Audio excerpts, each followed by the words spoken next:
Hello बच्चों, ये JEE main 2023 का क्वेश्चन है 25 जैन सिर्फ 2 का। देखिए इसमें क्या आपसे पूछा जा रहा है। The light rays from an object have been reflected towards an observer from a standard flat mirror. The image observed by the observer are. मतलब कैसा इमेज बनेगा ये चीज़ पूछ रहा है जब एक लाइट प्लेन मिरर से स्ट्राइक करके जाएगा। जैसे मान लीजिए ये प्लेन मिरर हो गया, तो इस प्लेन मिरर से, है ना, जैसे यहाँ पर एक हॉरिजॉन्टल लाइन दिखा देता हूँ और यहाँ से ये मान लीजिए लाइट ऐसे जा रहा है। ओके, तो बोल रहा है कि जब ये लाइट रिफ्लेक्ट होगा, एक मिनट, ठीक है, तो अब लाइट ऐसे गया है तो ऐसे ही आएगा। ठीक, तो हम लोग इसमें इसके जो प्रॉपर्टीज़ होती हैं, ठीक है, इसके प्रॉपर्टीज़ में हम लोग क्या जानते हैं इस चीज़ को कि लाइट यहाँ पर, एक मिनट, अगर यहाँ मिड पॉइंट पे स्ट्राइक तो लाइट ऐसे जाएगा।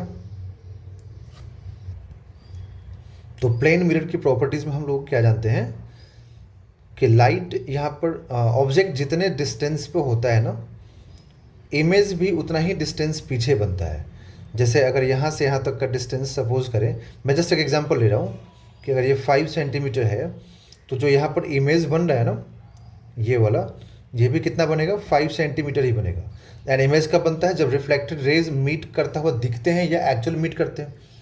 तो रिफ्लेक्टेड रेज, देखो अब ये गया ऐसे तो आएगा भी इसी पाथ पे ऐसे, है ना, बट पीछे देखे तो हमें यहाँ जो सामने खड़ा होकर देखेगा ऑब्जर्वर यहाँ पर, तो इस ऑब्जर्वर को क्या लगेगा कि लाइट सीधा आ रहा है, तो उसको लगेगा लाइट कहीं पीछे से आ रहा है ऐसे, है ना। यहाँ पर ऑब्जर्वर अगर होगा तो उसको क्या लगेगा कि लाइट कहीं सीधा ऐसे आ रहा है, तो उसको ये लगेगा ना लाइट कहीं पीछे से आ रहा है ऐसे। तो इसका मतलब ऑब्जर्वर को यहाँ पर इमेज बनता हुआ दिखेगा, ठीक है।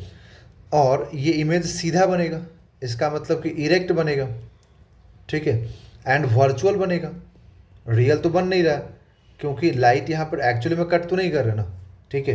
तो यहाँ पर इमेज होगा इरेक्ट, वर्चुअल, इरेक्ट होगा एंड वर्चुअल यहाँ पर ऑप्शन में नहीं है।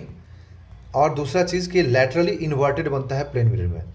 लैटरली इन्वर्टेड बोलने का मतलब होता है कि लेफ्ट का राइट और राइट का लेफ्ट दिखता है ना। लैटरली इन्वर्टेड होने का मतलब यही होता है कि लेफ्ट का राइट और राइट का लेफ्ट दिखेगा। जैसे आर उल्टा दिख रहा है ना, ठीक है, तो उसी को बोलते हैं लैटरली इन्वर्टेड। तो इसलिए बी और डी करेक्ट हो जाएगा। That is option number A is the right answer.